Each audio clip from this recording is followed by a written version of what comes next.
Is Glamrock Freddy friend, foe, or cousin? Welcome back, my fellow gamers. This is Top 10 Gaming and I am your host, Amanda McKnight. Today we ponder these possibilities and more when it comes to Glamrock Freddy's true motivations on this list, where we'll be counting down the top 10 Glamrock Freddy theories. Scary theories. Some of them are scary. Let's get into it. Number 10. Our pal Glamrock Freddy. Based on the newest trailer and even the merch leading up to its release, it now seems highly likely and even pretty obvious that Glamrock Freddy will be our friend, ally, and potentially savior, and that for the first time in forever, we'll actually have an animatronic on our side as opposed to all of them turned against us. Not going to lie, I was kinda hoping when this moment came in the games that I'd get to team up with Foxy, not necessarily Freddy, but hey, I'll take what I can get. It's still really cool to be teaming up and befriending any animatronic in these games. Of course, not everything is always as it seems in trailers, which can be edited to be purposefully misleading so the mystery and story of the game remains intact for that gameplay experience. So while it seems like Glamrock Freddy will be working with us and not against us, we might not want to be too quick to trust him just yet. Number 9. Don't trust Freddy. While Glamrock Freddy does appear to be friendly in the newest State of Play trailer, promising to help Gregory escape, that doesn't mean that he's our friend. At this point, fans of FNAF should be used to the classic misdirect when it comes to someone seeming to be our ally, only to betray our trust. After all, we've seen this to a certain extent in both Sister Location and Pizzeria Simulator as well, with us thinking we knew what was up with both Circus Baby and Cassette Man, who of course turns out to be Henry, who has used you to put his own plans in motion. And we all know what happens with Circus Baby. You get scooped! Based on the history of trusted traitors, I think it's fair for us to go into Security Breach at least being a little bit cautious of anyone who seemingly wants to help us. So although he seems like an ally, is he really? Probably. But maybe not.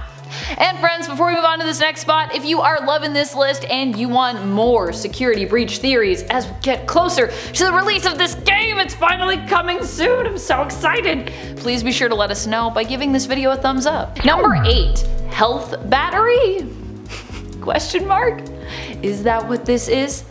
This is more of a minor, or I suppose more functional theory, if that's a thing.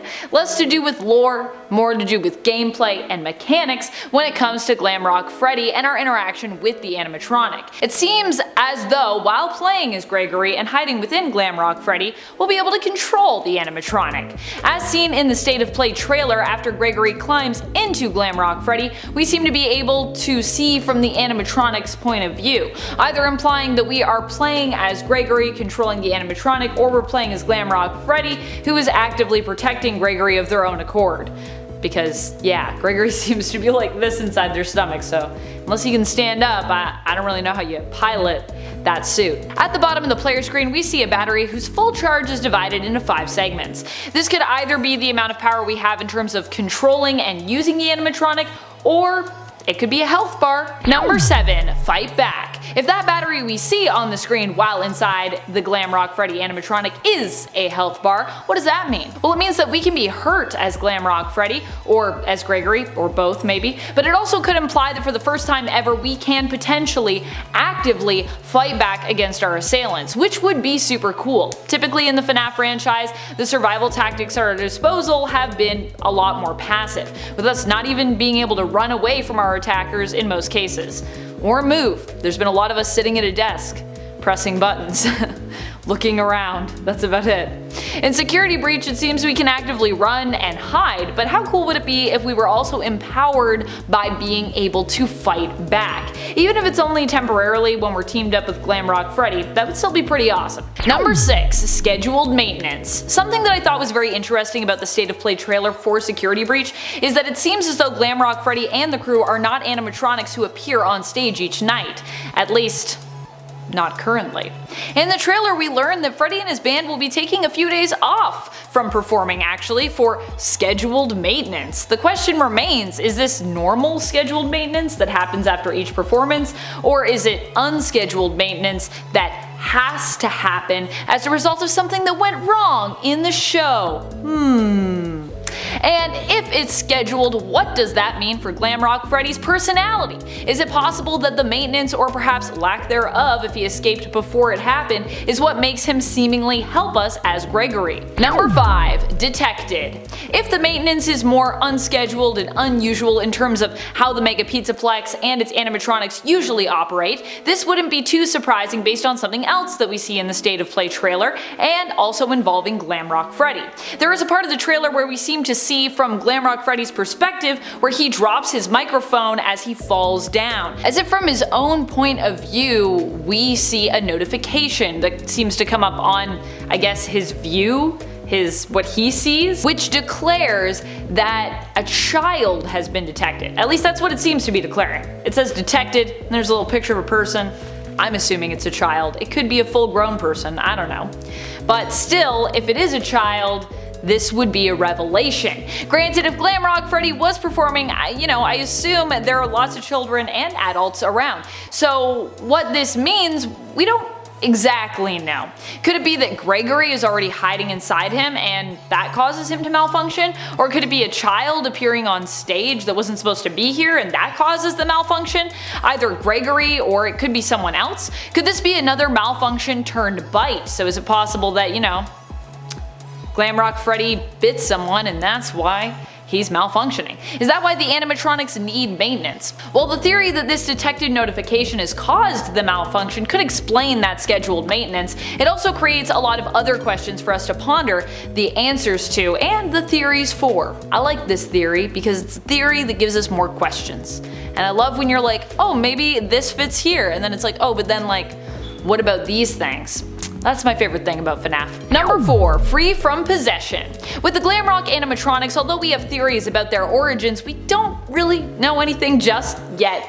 Specifically in terms of where they came from, or how haunted they are. It's therefore possible that Glamrock Freddy, unlike original Freddy or Golden Freddy, may not be possessed. This could perhaps be why he appears to act friendly towards us in the trailers.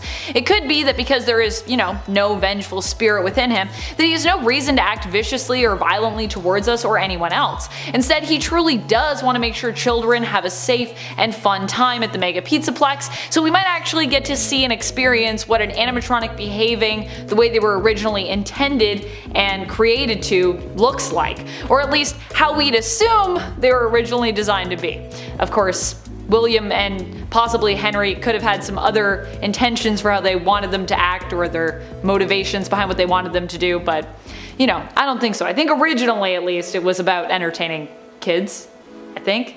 Number 3. Not-so-vengeful spirit. On the other hand, as we don't have a lot of intel yet on this, it is equally possible that Freddy could be possessed indeed. However, in this case, he still doesn't seem to be acting vengefully here, unless the vengeance shows up in a different way. Many times we've played as more grown-up, adult security guards in this franchise. I think this might be the first time a leading protagonist, or at least what we assume to be the protagonist, is not an adult but is instead a child with Gregory. And so it could be possible that if there is a spirit within Glamrock Freddy, and if the spirit also belongs to a child, as so many of these spirits in this franchise do, that they inherently want to help Gregory because they recognize he is also a child in peril, like they once were. If this is the explanation behind Glamrock Freddy's seemingly helpful and protective nature, then it's likely they are the only animatronic who is possessed, as the others seem more mindlessly hellbent on harming or capturing Gregory. Either that or these other animatronics are possessed but something is manipulating them. Number 2. Cousin Freddy? My old cousin Glamrock Freddy. What if Glamrock Freddy is actually helping us because he's possessed by a very special spirit? Not just any old spirit, but instead one very close to us as Gregory. What if Gregory is related to one of the victims in some way? It could be a long deceased cousin, aunt, or uncle who was a victim that ended up being bonded to the animatronic. After all, there have been theories about how this new game will introduce a ton of new characters, so it could also be introducing us to, or at least expanding upon, a new family who will be taking the place of the Aftons when it comes to them being the main focus. If Glamrock Freddy was possessed by a deceased relative of Gregory's, this would would definitely explain their intention to help Gregory no matter the cost, and help to strengthen their commitment to help Gregory escape whoever is pursuing them. Likely the other Mega Pizzaplex animatronics, Vanny, and Glitchtrap. Number 1. Friend to the end. While we've talked about Glamrock Freddy's potential motivations for helping us, and even the possibility of him betraying us, we haven't talked about our theories for how this alliance could end up. One of the things that seems likely if he remains loyal is that Glamrock Freddy won't end up surviving this game. After all, if Glitchtrap, aka William Afton, returns, an animatronic or in human form, to the physical plane of existence, you can bet he won't be happy about Freddy helping Gregory. It seems likely that Glamrock Freddy in the end will be forced to sacrifice himself to save Gregory and help him get away. At least for now. Granted, who knows if Gregory will continue to be safe in the future. After all, this could just be the beginning of his story, even as it might be the end of Glamrock Freddy's. I'm already mourning the loss of him. I'm already like, rest in peace, Glamrock Freddy. You were great. Now you're gone. What are your favorite theories when it comes to Glamrock Freddy? Do you think he's a friend or a foe? Are you scared of this animatronic, or are you more inclined to, want to befriend him going into this game? Do you trust him? Let us know your thoughts in the comments below. And speaking of comments, it's time to turn to some comments from one of our latest videos, Top 10 Weirdest FNAF Fan Games. This is a fun one to do. Callie Irvin comments, the dating sim, it doesn't surprise me at this point, the fandom is crazy.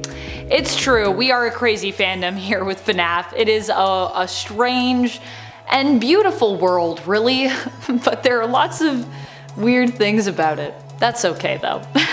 We can all be weirdos together. I'm fine with that. Mr. Art responds, I love how during all of this they just kept calling us freaks. Love in high quotations.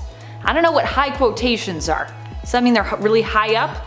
But just know that whenever I am calling anyone a weirdo or a freak, especially when it comes to this franchise, I'm usually included in that when it comes to the fandom. Don't forget, Connor and I are also fans, so when we say that, we're also calling ourselves that.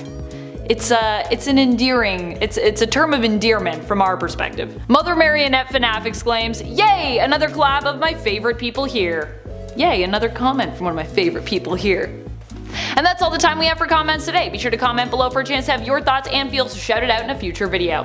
This has been Top 10 Gaming, and I am your host, Amanda McKnight. Till next time, keep on gaming on.